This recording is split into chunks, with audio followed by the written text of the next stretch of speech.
திருச்செந்தூர் வேலவன் பாதம் பணிந்து, என்னுடைய குருநாதர் தெய்வ திரு முத்தூர் ராமசாமி ஐயா அவர்கள் பாதம் பணிந்து, அர்த்தநாரீஸ்வரர் பாதம் பணிந்து, ஆஞ்சநேயர் பாதம் பணிந்து, காலபைரவர் பாதம் பணிந்து, என்னுடைய தாய் தந்தையரின் பாதம் பணிந்து, நம்முடைய ஸ்ரீ ஈசன் ஜோதிட அறக்கட்டளைக்கு வருகை புரிந்திருக்கும் அனைத்து நல்லுள்ளங்களுக்கும் என்னுடைய நன்றியை உரித்தாக்கி, இன்று ஜோதிட சாஸ்திரத்தில் நான் பேச எடுத்துக்கொண்ட தலைப்பு என்னவென்றால், திதி. ஒவ்வொரு திதியினுடைய குணங்கள் எப்படி இருக்கும், ஒவ்வொரு திதிக்கும் உண்டான கோவில் வழிபாடுகள் என்ன என்பதை பற்றிய விஷயங்களை எல்லாம் நாம் இன்று முழுமையாக காண இருக்கின்றோம். இப்போ பார்த்தீங்கன்னா நம்ம நிறைய பேர் பார்த்தீங்கன்னா, நான் இது மேலே ஆசைப்படுறேன், ரொம்ப ஆசைப்படுறேன், ஆனால் எனக்கு ஆசைப்படுறது கிடைக்கவே மாட்டேங்குது அப்படிங்கிறது நிறைய பேர் சொல்கிறது உண்டு இல்லைங்களா? நிறைய பேர் சொல்கிறாங்களே, நான் நிறைய ஆசைப்படுறேன் இந்த விஷயத்து மேலே, அந்த விஷயம் கிடைக்கவே மாட்டேங்குது அப்படின்னு சொல்லக்கூடிய நபர்கள் நிறைய இருக்காங்க. ஸோ அந்த வகையில் பார்த்தீங்கன்னா, அந்த திதி அப்படிங்கிறது ஒரு மனுஷனுடைய குணத்தையும், அதே மாதிரி பார்த்தீங்கன்னா அந்த திதியின் மூலமாக அந்த குணத்தை அவர்கள் எதிர்பார்த்தது கிடைக்குதா அப்படின்னு பார்த்தீங்கன்னா கண்டிப்பாக இல்லைன்னு தான் சொல்லணுங்க. ஓகேங்களா? அப்போ இந்த திதினா என்ன மாதிரியான குணங்களை கொண்டிருக்கும் அப்படிங்கிறத நாம் 28 திதி, அமாவாசை பௌர்ணமி விட்டுருங்க, அது இல்லாமல் இருக்கக்கூடிய இந்த 28 திதிகளுக்கும் சொல்ல போகிறேன். இது 100% கரெக்டாக இருக்கும், எந்த ஒரு மாற்றமும் இருக்காது. ஸோ அந்த வகையில் பார்த்தீங்கன்னா, ஃபஸ்ட்டு நம்ம இன்னைக்கு பார்க்குற திதி வளர்பிறை சஷ்டி திதி.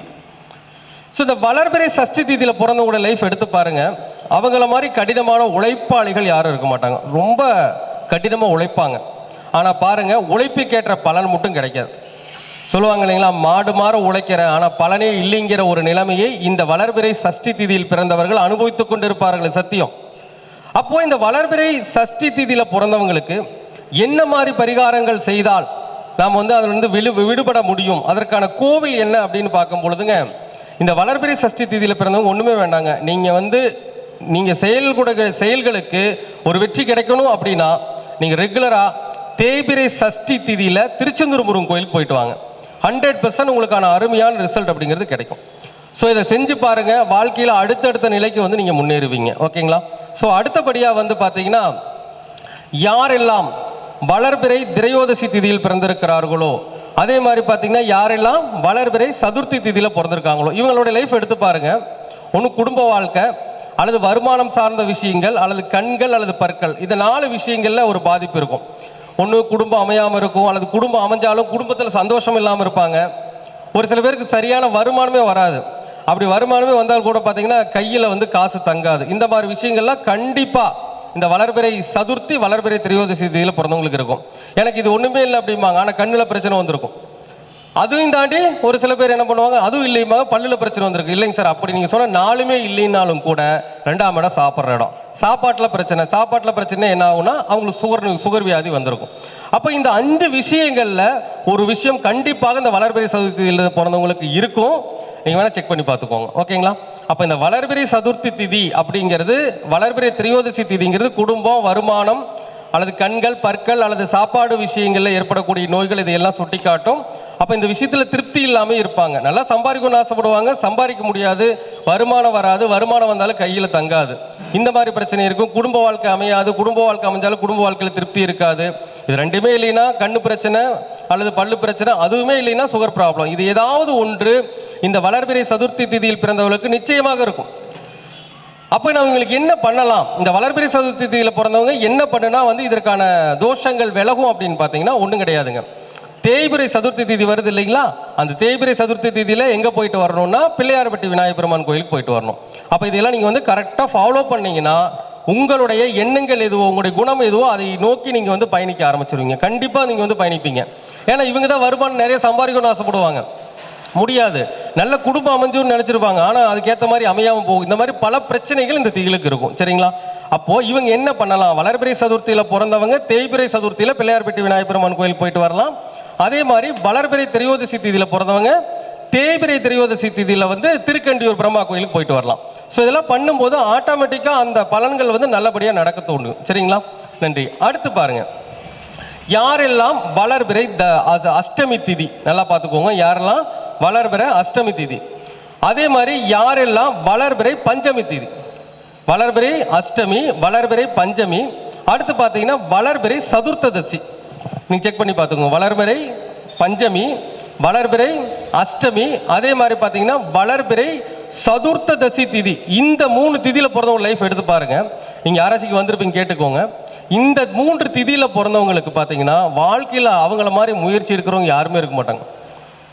முயற்சிகள் ஏராளமாக இருக்கும், ஃபுல் எஃபெக்ட் போடுவாங்க, ஆனால் எஃபெக்ட்டுக்கான பலன் மட்டும் கிடைக்கவே கிடையாது. சொல்லுவாங்கல்ல, நானும் உழைச்சு பார்க்குறேன், எவ்வளவோ முயற்சி அடிச்சிட்டேன் வாழ்க்கையில், ஆனால் அந்த முயற்சிக்கான பலன் கிடைக்கலன்னு சொல்லக்கூடியவர்கள் யாருன்னா இந்த 3 திதியில் பிறந்தவங்க.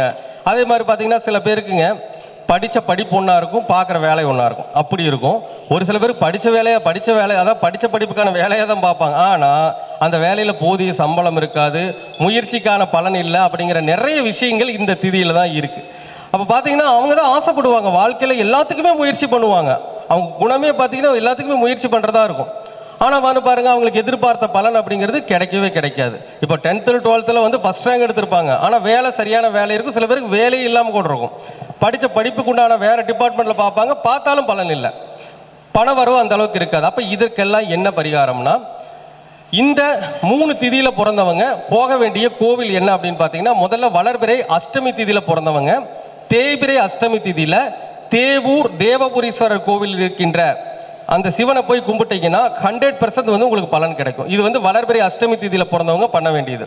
அதே மாதிரி வளர்பிறை பஞ்சமி திதியில் பிறந்தவங்க பெண்ணாடம் விருத்தாச்சலத்தில் இருக்கக்கூடிய பிரளய காலேஸ்வரர் கோவிலுக்கு தேய்பிறை பஞ்சமி திதியில் போயிட்டு வந்தீங்கன்னா அவங்களுக்கான முயற்சிகளுக்கான பலன் அப்படிங்கிறது நிச்சயமாக கிடைக்கும். படிப்பிற்கேற்ற வேலை, அதற்கு வேலைக்கேற்ற சம்பளம் அப்படிங்கிறது நிச்சயமாக கிடைக்கும். அடுத்தபடியாக வளர்பிறை சதுர்த்ததசி திதியில் பிறந்தவங்க தேய்பிறை சதுர்த்ததசி திதியில் திருப்புவனம் சரபேஸ்வரர் கோவிலுக்கு வந்து நீங்கள் போயிட்டு வரணும். அப்படி தொடர்ச்சியாக நீங்கள் போயிட்டு வரும் பொழுது கண்டிப்பாக உங்களுக்கான முயற்சிக்கேற்ற பலன் என்பது நிச்சயமாக கிடைக்கும். சரிங்களா? சரிங்க. அடுத்து என்ன திதி பார்க்க போறோம்னா வளர்பிறை சப்தமி திதி. பாருங்க, யாராச்சும் வளர்பிறை சப்தமி திதியில் பிறந்தவங்க இருக்கீங்களா? ஐயா, வளர்பிறை சப்தமிங்களா? ஓகே. அப்போ வளர்பிறை சப்தமி திதியில் பிறந்தவங்களுடைய லைஃப்பை பார்த்தீங்கன்னா ஒன்றும் இல்லைங்க, ஒன்று இடம் வீடு அமையும்னு ஆசைப்படுவாங்க, அமையும். இடம் வீடு வேணும்னு ஆசைப்படுவாங்க, இடம் வீடு அமையாது. அதில் இடம் வீடு அமைஞ்சாலும் அந்த இடத்த வீட்டை விற்கிற மாதிரி இருக்கும், அல்லது அந்த இடத்த வீட்டில் வந்து பார்த்தீங்கன்னா என்ன சொல்கிறதுங்க, பிரச்சனைகள் இருக்கும். இந்த மாதிரி பிரச்சனை ஓடிக்கிட்டே இருக்கும். ஒரு சில பேருக்கு வந்து பார்த்தீங்கன்னா எப்போ பார்த்தீங்கன்னா வண்டி வாகனம், நல்ல பெரிய வண்டி வாகனமாக வாங்கணும்னு ஆசைப்படுவாங்க, வாங்க முடியாமல் போகலாம். அல்லது வண்டி வாகனம் பார்த்தாலும் எப்போ பார்த்தாலும் ஒரு கம்ப்ளைண்ட் ஆகிட்டே இருக்கும். சில பேருக்கு சின்ன வயசுலேயே அம்மா தவறுறது, அம்மா விட்டு பிரியறது, அந்த மாதிரி கூட ஒரு சில பேருக்கு இருக்கும். அம்மாவுடைய பாசத்துக்காக எங்கேயும் கிடைக்காம கூட போகலாம், இந்த மாதிரி ஒரு சூழ்நிலைகள். அப்போ ஒன்று இடம் வீடு வண்டி வாகனம் அல்லது அம்மாவுடைய பாசம் அல்லது ஒரு கம்ஃபர்டபுள் அமையும்னு பார்ப்பாங்க. பார்த்தீங்கன்னா அப்பாடா இது நமக்கு ஆயிடுச்சு நினைப்பாங்க, நான் ஆகாது. அந்த மாதிரி கம்ஃபர்டபுள் இல்லாமல் போகிறது, அம்மாவுடைய பாசம் இல்லாமல் போகிறது, இட வீட்டுக்கு முயற்சி பண்ணி ரொம்ப நாளாக முயற்சி பண்ணி கிடைக்காம போகிறது, இந்த மாதிரி பிரச்சனைகள்லாம் 100% வளர்பிறை சப்தத்தில் இது ஏதாச்சும் ஒன்றாச்சும் இருக்கும். ஆனால் அதுக்கு தான் ஆசைப்படுவாங்க, அது கிடைக்காது. அப்போ இவங்க என்ன பண்ணலாம் அப்படின்னு பார்த்தீங்கன்னா, தேய்பிறை சப்தமி திதியில், இப்போ வளர்பிறை சப்தமி திதியில் பிறந்தவங்க தேய்பிறை சப்தமி திதியில் கும்பகோணம் சூரியனார் கோயிலுக்கு தொடர்ச்சியாக போயிட்டு வந்துக்கிட்டே இருங்க. நீங்கள் எதிர்பார்த்தது நிச்சயமாக நடக்கும். சரிங்களா? அப்போ வளர்பிறை சப்தமி திதியில் பிறந்தவர்களுக்கு இடம் வீடு வாகனம் தாயினுடைய பாசம் ஒரு கம்ஃபர்டபுள் லைஃப் கிடைப்பதில் ஏதாவது ஒரு விஷயத்தில் தடங்கல்கள் இருக்கும், தாமதங்கள் இருக்கும், திருப்தி இன்மை இருக்கும். அப்படிப்பட்டவர்கள் கண்டிப்பாக தேய்பிறை சப்தமி வருகின்ற பொழுது, வளர்பிறை சப்தமியில் பிறந்தவர்கள் தேய்பிறை சப்தமி வருகின்ற பொழுது கும்பகோணம் சூரியனார் கோவிலுக்கு சென்று வருகின்ற பொழுது நிச்சயமாக அவருடைய தோஷங்கள் விலகி நன்மைகள் என்பது நடக்கும். சரிங்களா? அடுத்தபடியாக வந்து பார்த்தீங்கன்னா, யாரெல்லாம் தேய்பிறை சஷ்டி திதியில் பிறந்திருக்கிறீர்களோ, யாரெல்லாம் தேய்பிறை சஷ்டி திதியில் பிறந்திருக்கிறீர்களோ, அதே மாதிரி வந்து பார்த்தீங்கன்னா யாரெல்லாம் வளர்பிறை திருதி திதியில் பிறந்திருக்கிறீர்களோ, யாரெல்லாம் வளர்பிறை தசமி திதியில் பிறந்திருக்கிறீர்களோ, யாரெல்லாம் வளர்பிறை நவமி திதியில் பிறந்திருக்கிறீர்களோ, நீங்க பாருங்க இந்த 4 திதிக்காரங்களோட லைஃப் எடுத்து பார்த்தீங்கன்னா குழந்தை பாக்கிய பிரச்சனை, சில பேருக்கு குழந்தை இல்லாமல் இருக்கும், ஒரு சில பேருக்கு கருக்கலைதல் அப்படிங்கிற விஷயம் நிறைய உருவாகும், ஒரு சில பேருக்கு வந்து ஆண் கிடைச்சா பெண்ணு கிடைக்காது, பொண்ணு கிடைச்சா ஆண் கிடைக்காது, ஆணா மட்டும் இருப்பாங்க பொண்ணா மட்டும் இருப்பாங்க, இப்படி இருக்கும். சில பேருக்கு குழந்தைகள் இருப்பாங்க, ஆனால் குழந்தைகள் வகையில் எதுவுமே சந்தோஷப்பட்டுக்க முடியாது, எப்பாச்சும் ஏதோ ஒரு பிரச்சனை குழந்தைகள்கிட்டே இருக்கும், இருந்துக்கிட்டே இருக்கும், அதுக்காக வருத்தப்பட்டே இருப்பாங்க. இந்த மாதிரி விஷயங்கள் எல்லாம் இந்த திதியில் பிறந்தவங்களுக்கு கட்டாயமாக இருக்கும். அல்லது ஒரு சில பேருக்கு பார்த்தீங்கன்னா பிளான் பயங்கரமாக போடுவாங்க. பாருங்க, இந்த வளர்பிறை தசமி, வளர்பிறை நவமி, தேய்பிறை சஷ்டி, வளர்பிறை திருதி 4 திதியில் பிறந்தவங்க அவங்கள மாதிரி பிளான் போடுறவங்க யாருமே இருக்க மாட்டாங்க. அவ்வளோ பிளான் போடுவாங்க, ஆனால் பிளான் கேட்ட பலனே நடக்காது. பிளான் மட்டும்தான் இருக்கும். ஒன்று பிளான் கடைசி வரைக்கும் நடக்காமல் போகலாம், அல்லது தோல்வியில் முடியலாம். இந்த மாதிரி விஷயங்கள் எல்லாம் இந்த 4 திதியில் பிறந்தவர்களுக்கு இருக்கும். அப்போ இந்த 4 திதியில் பிறந்தவங்களும் ஒவ்வொரு திதியில் பிறந்தவங்க எந்தெந்த கோவிலுக்கு போகலாம் அப்படின்னு பார்த்தீங்கன்னா, தேய்பிரை சஷ்டி திதியில் பிறந்தவங்க வளர்பிறை சஷ்டி திதியில், தேய்பிரை சஷ்டியில் பிறந்தவங்க வளர்பிறை சஷ்டி திதியில் வைத்தீஸ்வரம் கோயிலுக்கு போயிட்டு வரும். அப்படி போயிட்டு வந்தீங்கன்னா கண்டிப்பாக உங்களுக்கான தோஷங்கள் நீங்கி நன்மைகள் அப்படிங்கிறது நடக்கும். அதே மாதிரி வளர்பிறை தசமி திதியில் பிறந்தவங்க, இது கும்பகோணத்துக்கு பக்கத்தில் அகோர வீரபத்திரன் இருக்கிறார், மகாமகுளத்தில் அகோர வீரபத்திரன் இருக்கார். அப்போ அந்த அகோர வீரபத்திரர் கோவிலுக்கு தேய்பிரை தசமி அன்னைக்கு போயிட்டு வரணும். அதே மாதிரி வளர்பிறை நவமி திதியில் பிறந்தவங்க தேய்பிரை நவமி திதியில் கூத்தனூர் சரஸ்வதி கோவிலுக்கு வந்து போயிட்டு வரணும். இதையெல்லாம் செஞ்சீங்கன்னா கண்டிப்பாக நீங்கள் எதிர்பார்த்த நற்பலன்கள் என்பது உறுதியாக கிடைக்கும். செஞ்சு பாருங்க, பலன் இருக்கும். அடுத்து வளர்பிறை திருதியில் பிறந்தவங்க எங்கே போகலான்னா, தேய்பிரை திருதி திதியில் திங்களூர் சந்திர பகவான் கோவிலுக்கு கட்டாயமாக போயிட்டு வரலாம். ஸோ இதெல்லாம் பண்ணுங்க. பண்ண உங்கள் லைஃப்பில் எது நடக்கும், ஏன்னா உங்களுடைய குணமே அது மேலே தான் இருக்கும். நிறைய கொஞ்சம் திதியில் பிறந்தவங்க குழந்தைகள் மேலே பாசம் வைக்கிறது, பிளான் பயங்கரமாக போடுறது எல்லாமே இருக்கும். ஆனால் என்ன பிரயோஜனம், எதுவுமே நமக்கு எதிர்பார்த்த மாதிரி நடக்காமல் போகலாம். ஸோ அந்த மாதிரி விஷயங்களை எல்லாம் நீங்கள் சரி பண்ணுறதுக்கு நம்ம இந்த மாதிரி இடத்துக்கு போயிட்டு வந்தீங்கன்னா 100% சரியாகும். சரிங்களா?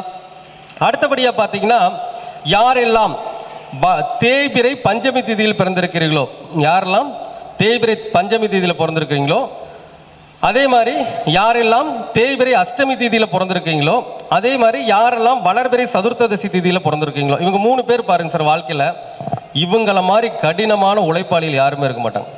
அந்த அளவுக்கு ரொம்ப கடினமாக உழைப்பாங்க. உண்மையா இல்லைங்களா? யார் இருக்கீங்க? உண்மை. என்ன திதிங்க? திதி என்ன? பஞ்சமி, தேய்பிரையா? இவங்களை மாதிரி கடினமான உழைப்பாளிகள் யாரும் இருப்பாட்டா. ஹார்ட் ஒர்க் பண்ணுவாங்க. ஆனால் ஒர்க்குக்கான ப்ரொமோஷனோ அல்லது ஒர்க்குக்கான என்ன சொல்றதுங்க சம்பளமோ அந்த எதிர்பார்த்த அளவுக்கு கிடைக்கவே கிடைக்காது. வாழ்க்கையில் ரொம்ப கஷ்டம். உண்மையா இல்லையாங்க?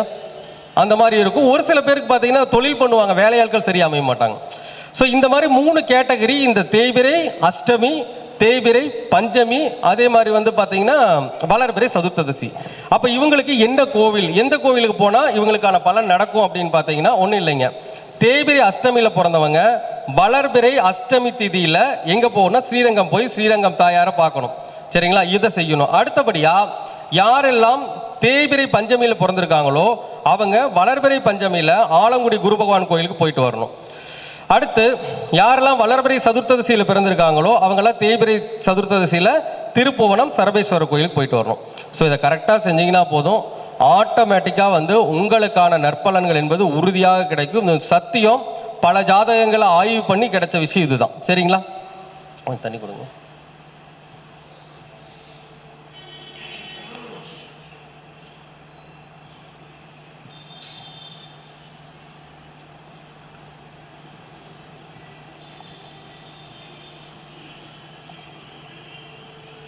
ஓகேங்க. இப்போ அடுத்து நாம என்ன பார்க்க போறோம் அப்படின்னா, இந்த திதியில் பிறந்தவங்களை பார்த்தோம். அடுத்தபடியா யாரெல்லாம் வளர்பிறை பிரதமை திதியில் பிறந்திருக்கிறீர்களோ குறித்து வச்சுக்குங்க. யாரெல்லாம் வளர்பிறை பிரதமை திதி, யாரெல்லாம் வளர்பிறை துவாதசி திதி, இந்த 2 திதியில் பிறந்தவங்களுக்கு பாருங்க, லைஃப்ல இவங்களை மாதிரி நேர்மையானவங்க யாரும் இருக்க மாட்டாங்க. தராசம் உள்ள மாதிரி எதையுமே நியாயமாக செலவிடணும், அதாவது ஒரு அன்பை காட்டுறது கூட ஒருத்தட்ட உண்மையாக காட்டணும்னு நினைப்பாங்க. சில பேருக்கு கல்யாண வாழ்க்கைன்னு சொல்லுவோம், அதில் திருப்தி கிடைக்காது. சில பேருக்கு கல்யாணம் நடக்காமல் இருக்கும், கல்யாணம் நடந்தாலும் கல்யாண வாழ்க்கையில் திருப்தி இல்லாமல் இருக்கும். அந்த மாதிரி இருக்கும். ஒரு சில பேர் பார்த்தீங்கன்னா எல்லாத்திட்டையும் நியாயமாக அன்பாக நடந்துக்குவாங்க. யாருமே இவங்ககிட்ட நியாயமாகவும் அன்பாகவும் நடந்துக்க மாட்டாங்க. அந்த மாதிரி ஃபீல் பண்ணக்கூடிய தன்மை வந்து இருக்கும். யார்கிட்ட நேர்மையும் கிடைக்காது, உண்மையான அன்பும் கிடைக்காது. இது போன்ற விஷயங்கள் இந்த 2 திதி வளர்பிறை துவாதசியில் பிறந்தவங்களுக்கு இருக்கும். அதே மாதிரி வளர்பிறை பிரதமை திதியில் பிறந்தவங்களுக்கு இருக்கும். அப்போ இவங்க என்ன பண்ணலாம், இதுக்கான பரிகாரங்கள் என்ன செய்தால் இதற்கான மாற்றங்கள் வரும் அப்படின்னு பார்த்தீங்கன்னா, வளர்பிறை பிரதமை திதி அப்படிங்கிறவங்க வந்து வளர்பிறை பிரதமையில் யார் பிறந்திருந்தாலும் சரிங்க, நீங்கள் பட்டீஸ்வரம் துர்கா கோவிலுக்கு தேய்பிறை பிரதமை திதியில் போயிட்டு வாங்க. கண்டிப்பாக அந்த உங்களுடைய நற்பலன்கள் கிடைக்க ஆரம்பிக்கும். அது கல்யாணத்தில் பிரச்சனை, கல்யாண வாழ்க்கை சரியில்லை, உண்மையான அன்பு கிடைக்க மாட்டேங்குது, இந்த மாதிரி எந்த விஷயமா இருந்தாலும் நல்லாயிருக்கும். அதே மாதிரி சமுதாயத்துடைய சப்போர்ட் வேணாலும் இந்த திதியில் பிறந்தவங்க இந்த கோயிலுக்கு போயிட்டு வந்தீங்கன்னா கண்டிப்பாக நல்லது நடக்கும். அதே மாதிரி வளர்பிறை துவாதசி திதியில் பிறந்தவங்க எங்கே போகலாம் அப்படின்னு பார்த்தீங்கன்னா, கும்பகோணம் சாரங்கபாணி கோவிலுக்கு வந்து போயிட்டு வரலாம். எப்போ போகலான்னா தேய்பிறை துவாதசியில் போயிட்டு வரலாம். அப்படி போகும்போது நீங்கள் என்ன நினைக்கிறீங்களோ அது கண்டிப்பாக வந்து நடக்கும். சரிங்களா? அடுத்து பார்த்தீங்கன்னா யாரெல்லாம் வளர்பிறை தேய்பிறை தசமி, யாரெல்லாம் தேய்பிறை நவமி, இந்த திதியில் பிறந்தவங்க பார்த்தீங்கன்னா தாத்தன் சொத்து அழிஞ்சு போயிடும். தாத்தன் சொத்து இருந்தாலும் அனுபவிக்க முடியாது. தாத்தன் சொத்துல இருந்தால் முன்னேறாமல் ஒரு கடனாளியாகவே இருப்பாங்க. இந்த மாதிரி அமைப்பு இருக்கும். ஒரு சில பேருக்கு வந்து பார்த்தீங்கன்னா ரொம்ப எந்த விஷயத்துமாலும் டீப்பாக ஆய்வு பண்ணுவாங்க. இப்போ உதாரணமாக பார்த்தீங்கன்னா இந்த திதியில் பிறந்தவங்கலாம் இந்த ரகசியத்தை கண்டுபிடிக்கிறது தோண்டி எடுக்கிறதுல வல்லவங்களா இருப்பாங்க. ரொம்ப தேடுவாங்க. ஆனால் கடைசியில் எண்டில் போய் என்னடா இவ்வளோ ஆழமாக தேடணுமே, ஆனால் ஒரு பலன் கிடைக்க மாங்குது அப்படிங்கிறது விரக்தியாகி திரும்புறவங்களும் இருக்கும். அதே மாதிரி இந்த திதியில் பிறந்தவங்க ஜோதிடத்தின் மேலேயும் மறைகளையின் மேலும் ஆர்வம் வச்சிருப்பாங்க. ஆனால் எதிர்பார்த்த அளவுக்கு அவங்களால சக்சஸ் ஆக முடியாது. அப்போ இந்த மாதிரி இருக்கிறவங்க என்ன மாதிரி கோவிலுக்கு போனால் நல்லா இருக்கும் அப்படிங்கிறத நம்ம பார்க்கணும். அதே மாதிரி இன்னொன்று சொல்கிறேங்க, இந்த திதியில் பிறந்தவங்கலாம் ஒரு படம் பார்க்க போனால் கூட இந்த தேய்பிரை நவமி தேய்பிரை தசமி பார்த்தீங்கன்னா அந்த ரகசியம் சொல்லுவாங்களே, அந்த புலனாய்வு படத்தை அதிகமாக விரும்பி பார்ப்பாங்க. இதெல்லாம் உண்மையாக இருக்கும். அப்போ அவங்க குணமே அதில் இருக்கும். அப்போ அவங்க என்ன பண்ணலாம் அப்படின்னு பார்த்தீங்கன்னா, இப்போ ஒன்றும் வேண்டாங்க, தேய்பிரை தசமியில் பிறந்தவங்க வளர்பிறை தசமி திதியில் தென்குடி திட்டை குரு பகவான் கோயிலுக்கு போயிட்டு வரணும். சரிங்களா? அதே மாதிரி தேய்பிரை நவமி திதியில் பிறந்தவங்க வளர்பிறை நவமி திதியில் ஸ்ரீவாஞ்சியம் யமதர்மன் கோயிலுக்கு போயிட்டு வரணும். இதெல்லாம் செய்யும்போது கண்டிப்பாக அவங்களுடைய நற்பலங்கள் அப்படிங்கிறது நிச்சயமாக கிடைக்கும். சரிங்க. அடுத்தபடியாக யாரெல்லாம் வளர்பிறை துதியை திதியில் பிறந்திருக்கிறீர்களோ, யாரெல்லாம் வளர்பிறை துதியில் பிறந்திருக்கிறீங்களோ, யாரெல்லாம் வளர்பிறை ஏகாதசியில் பிறந்திருக்கீங்களோ, வளர்பிறை துதியை வளர்பிறை ஏகாதசியில் பிறந்திருக்கீங்களோ, யாரெல்லாம் தேய்பிறை சதுர்த்ததசி திதியில் பிறந்திருக்கிறீர்களோ, அதே மாதிரி யாரெல்லாம் தேய்பிறை சப்தமி திதியில் பிறந்திருக்கிறீர்களோ, இவங்களுக்கு பாருங்க 100% அவங்களுடைய வாழ்க்கையில் எடுத்துக்கிட்டிங்கன்னா இந்த அதிர்ஷ்டம் மட்டும் வரவே வராது. பார்த்துக்கோங்க. இல்லையா? உண்மையா இல்லைங்களா? அதிர்ஷ்டம் மட்டுமே வரவே வர செக் பண்ணி பார்த்துக்குங்க. ஏன்னு கேட்டீங்கன்னா, அதாவது இது காலபுருஷனுக்கு 9ஆம் வீடுன்னு சொல்லுவோம். அதிர்ஷ்டமே வராது. கை எதுவும் சொல்லுவாங்கல்ல, நம்ம கை கெட்டிருந்து வாய் கெட்டலையுமாங்க, வீடு வரைக்கும் வந்து தட்டிட்டு அதிர்ஷ்டம் போயிருச்சுன்னு சொல்லுவாங்க. இந்த 4 திதியில் பிறந்தீங்கன்னா 100% அது இருக்கும். கடுமையான உழைப்பாளி இருப்பாங்க, அதிர்ஷ்டம் மட்டும் பெறவே முடியாது. அப்போ ஆனால் அவங்க வந்து பார்த்தீங்கன்னா அதிர்ஷ்டம் வேணும் விரும்புவாங்க. நிறைய லாங் டிராவல் போக ஆசைப்படுவாங்க, அதிர்ஷ்டம் வேணும் விரும்புவாங்க, அப்பா மேலே பாசம் வச்சிருப்பாங்க. இந்த மாதிரி விஷயங்கள்லாம் இருக்கும். ஆனால் அதுக்கான பலன்கள் மட்டும் கிடைக்கவே கிடையாது. முக்கியமாக இந்த திதியில் பிறந்தவங்களாம் பார்த்தீங்கன்னா அம்மா விட்டு பிரிஞ்சு வாழ்றது, அப்பா விட்டு பிரிஞ்சு வாழ்றது, அம்மா அப்பா பிரிஞ்சு வாழ்றது, இந்த மாதிரி ஒரு சில பேருக்கு இருக்கும். ஒரு சில பேருக்கு வந்து அதிர்ஷ்டமே இல்லாமல் இருக்கும். சில பேருக்கு அப்பா அம்மா வந்து சின்ன வயசுலேயே தவறுன்னு யாராச்சும் ஒன்றும் இருக்கும். இந்த மாதிரி எல்லாம் இருக்கும். அப்போ இவங்க என்ன பண்ணலாம், என்ன பண்ணால் இதுக்கான விடை கிடைக்கும் அப்படின்னு பார்த்தீங்கன்னா, வளர்பிறை துதியை திதியில் பிறந்தவங்க தேய்பிறை துதியை திதியில் திருவைக்காவூர் வில்வதேவன் கோயிலுக்கு வந்து போயிட்டு வரணும். அப்படி தொடர்ச்சியாக போயிட்டு வந்தீங்கன்னா அவங்களுக்கான நற்பலன் அப்படிங்கிறது கிடைக்கும். அதே மாதிரி வளர்பிறை ஏகாதசி திதியில் பிறந்தவங்க தேய்பிறை ஏகாதசி திதியில் மதுரை மீனாட்சி அம்மன் கோயிலுக்கு அடிக்கடி வந்து போயிட்டு வரணும். அப்படி போயிட்டு வந்தால் பலன் கிடைக்கும். அதே மாதிரி தேய்பிறை சப்தமி, இந்த தேய்பிறை சப்தமி திதியில் பிறந்தவங்க வந்து பார்த்தீங்கன்னா வளர்பிறை சப்தமி திதியில் திருக்கானூர் கரும்பேஸ்வரர் செம்மேனிநாதர்னு சொல்லுவோம், அந்த கோயிலுக்கு வந்து நீங்கள் போயிட்டு வரணும். இதை பண்ணணும். அதே மாதிரி பார்த்தீங்கன்னா தேய்பிறை சதுர்த்ததசியில் பிறந்தவங்க கங்கை கொண்ட சோழபுரம் கோவிலுக்கு, அந்த மகேஸ்வரன் ஈஸ்வரன் கோவிலுக்கு வளர்பிறை சதுர்த்ததசி திதியில் போயிட்டு வரலாம். ஸோ இதெல்லாம் இந்த திதிக்கான பலன்கள். அடுத்து பாருங்க, இப்போ யாரெல்லாம் தேய்பிறை பிரதமையில் பிறந்திருக்காங்களோ, யாரெல்லாம் தேய்பிறை துவாதசியில் பிறந்திருக்காங்களோ, அதே மாதிரி பார்த்தீங்கன்னா யாரெல்லாம் தேய்பிறை திருதியில் பிறந்திருக்காங்களோ, இவங்க பாருங்கள் லைஃப்பில் கேரியரில் அவ்வளவு இன்ட்ரெஸ்ட் எடுத்து பண்ணுவாங்க. ஒரு வேலையோ தொழிலோ ரொம்ப இன்ட்ரெஸ்டாக பண்ணுவாங்க. ஆனால் பார்த்தீங்கன்னா அந்த வேலைக்கான தொழிலுக்கான பலன் மட்டும் கிடைக்கவே கிடைக்காது. சில பேருக்கு மாமியாருடைய சப்போர்ட் கூட கிடைக்காம போகலாம். இந்த மாதிரி 2 விஷயம் இருக்குது. மாமியாரே பிரச்சனையாகவும் இருப்பாங்க, அல்லது மாமியார் இல்லாமல் இருப்பாங்க. எல்லாம் இருந்தும் இவங்க கல்யாணம் முடிச்சு போனதுக்கப்புறம் தவறவும் செய்யலாம். இப்படியும் இருக்கும் ஒரு கேட்டகிரி. இன்னொரு கேட்டகிரி பார்த்தீங்கன்னா தொழில் வேலையில் ரொம்ப ஃபோக்கஸ் பண்ணி பண்ணுவாங்க. ஆனால் அதுக்கான ஒரு ப்ராஃபிட் மட்டும் அவங்களுக்கு கிடைக்கவே கிடைக்காது. ரொம்ப என்னடா இவ்வளோ உழைக்கிறமே ஒன்றுமே தொழில் வேலையில் சரியாக வரமாட்டேங்குதுன்னு ஃபீல் பண்ணுவாங்க இந்த 3 திதியில் பிறந்தவங்க. அப்போ இதுக்கு என்ன பண்ணுறது? அப்போ தேய்பிறை திருதியை திதியில் பிறந்தவங்க எந்த கோயிலுக்கு போகணும்னா வளர்பிறை திருதியை திதியில் திருவண்ணாமலை சிவன் கோயிலுக்கு போயிட்டு வரணும். அதே மாதிரி அதாவது தேய்பிறை பிரதமை திதியில் பிறந்தவங்க வந்து பார்த்தீங்கன்னா வளர்பிறை பிரதமை திதியில் திருக்காட்டுப்பள்ளியில் ஆரணீஸ்வரர் கோவில் ஒன்று இருக்குது, அங்கே போயிட்டு வந்தாங்கன்னா அந்த பிரச்சனை வந்து நீங்கும். அதே மாதிரி யார் தேய்பிறை துவாதசியில் பிறந்திருக்காங்களோ அவங்க வந்து பார்த்தீங்கன்னா வளர்பிறை துவாதசி திதியில் இதுக்கு பக்கத்தில் இருக்குதுங்க திருவெள்ளியங்குடி கோலவில் ராமர் கோயில் ஒன்று இருக்குது, அந்த கோயிலுக்கு வந்து போயிட்டு வரணும். சரிங்களா? இதெல்லாம் கண்டிப்பாக 100% உண்மையாக இருக்கும், 1% கூட மாறாது, பார்த்துக்கோங்க. அடுத்தபடியாக எடுத்திங்கன்னா யாரெல்லாம் தேய்பிறை சதுர்த்தி, அடிக்கடி சொல்லுவாங்க இல்லைங்களா, பாக்கெட்டில் பணமே தங்க மாட்டேங்குது, பணம் வருதெல்லாம் வருதுங்க, ஆனால் பாக்கெட்டில் தான் வைக்க முடியல அப்படிம்பாங்க. சேமிப்பே பண்ண முடியாது. எவ்வளோ உழைச்சாலும் பெரிய ஆளாக இருப்பாங்க, மாதம் 1 லட்ச ரூபா சம்பாதிப்பாங்க, ஆனால் 1 ரூபா கூட மிச்சப்படுத்த முடியாது. அப்போ இந்த தேய்பிறை சதுர்த்தியில் பிறந்தவங்களுக்கு இப்படி இருக்கும். வாழ்க்கையில் ஒரு பிளானை போட்டுருவாங்க, அந்த பிளானை போட்டுட்டு அந்த பிளான் கடைசி வரைக்கும் அது பூர்த்தியாகாமையே இருக்கும்.